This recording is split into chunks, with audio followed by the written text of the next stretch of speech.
Gente, eu recebi alguns e-mails essa manhã de pessoas perguntando pra mim o que acontece agora que o Trump ganhou como presidente dos Estados Unidos. Algumas pessoas me perguntaram, inclusive, como que faz pra construir abrigo nuclear em casa. Gente, eu acho que não tá na hora de preocupar tanto assim, não. A primeira coisa que eu gostaria de dizer é que tudo que eu vou falar aqui não leva em conta a personalidade do Trump.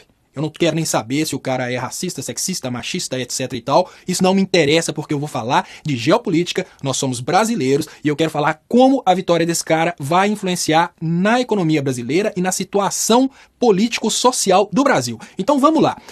Primeira coisa, o presidente dos Estados Unidos, apesar de ser uma coisa muito difícil de entender, ele não é o bambambam que todo mundo pensa. O presidente dos Estados Unidos não é aquele manda-chuva. Ele representa grupos capitalistas. Vamos pensar assim, os grupos capitalistas, que são aqueles que realmente mandam, donos de grandes indústrias, donos de grandes capitais, banqueiros, eles se dividiram entre um grupo apoiando a Hillary e um grupo apoiando o Trump. Vamos pensar que a Globo, a TV brasileira em geral, a imprensa brasileira, estava fortemente conectada com a Hillary. Isso já traz pra gente um pouquinho de especulação a respeito do que a Hillary representa pro Brasil. Se a TV brasileira nunca esteve do lado do povo, a gente pode concluir que a vitória da Hillary não seria uma coisa boa pro Brasil. Isso eu já estou falando para te aliviar um pouquinho sobre a vitória do Trump. Mais uma vez falando sobre geopolítica, não estou falando sobre a personalidade do cara. Vamos pensar que a Hillary representa aquele grupo de capitalistas que vive da exploração de países pequenos e transforma países igual o Brasil em colônias de exploração de petróleo. Para esse grupo capitalista funcionar, ele precisa de destruir a indústria interna porque ele não se interessa pela demanda interna daquele país. Por exemplo, para uma empresa que vai explorar petróleo no Brasil, não interessa se o brasileiro ganha bem. Eles querem a mão de obra brasileira porque eles não estão nem aí sobre o consumo do petróleo no Brasil. Eles vão vender o petróleo para os países de primeiro mundo. Agora vamos falar de um outro grupo capitalista que eu imagino ser o grupo, do caso, que lançou o Trump como candidato a presidente, que é o grupo dos capitalistas industriais. São aqueles capitalistas que investem, por exemplo, na fabricação de automóveis, que investem em indústrias de alimentos, indústrias em geral. Esses capitalistas industriários, eles dependem da demanda interna.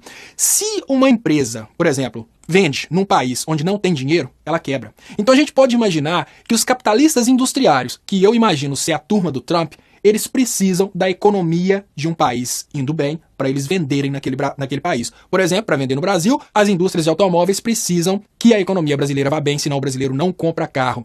Então, gente, só refletindo, só especulando, volto a falar, eu não estou falando da qualidade, da personalidade do Trump, até porque, para mim, o presidente dos Estados Unidos é simplesmente uma pessoa que tá lá para fazer de conta que manda e para assinar o papel. Afinal de contas, a gente tem um exemplo hoje no Brasil, que é o Temer, que não manda absolutamente nada, que ele simplesmente assina o papel de acordo com o que o PSDB manda. Então não vamos ficar com medo do fato do Trump ter ganhado, não. O Trump não é Bolsonaro. A realidade é que tem muita gente com medo porque o Trump fala coisas que lembram o Bolsonaro. O Bolsonaro é um imbecil. O Trump é um milionário americano que representa um grupo de empresários e, pelo que parece, esse grupo de empresários que o Trump representa tem melhores intenções pro Brasil e para a geopolítica mundial do que aquele grupo de empresários que a Hillary representa. A gente pode ver, de agora para frente, uns Estados Unidos mais focado em trabalho, indústria e menos focado em guerra. Quem sabe? É uma esperança, afinal de contas, durante o tempo que o Clinton foi presidente dos Estados Unidos, os Estados Unidos disseminou morte em vários países do mundo. Então, otimismo, não precisa construir seu abrigo nuclear. Eu não acredito que o Trump vai sair soltando bomba para tudo enquanto é lado, não. Eu imagino que são novos tempos, né? São tempos de investir em produção e investir menos em mortes de pessoas. Agora, o fato dele ser racista, sexista, isso não interessa pra gente, né?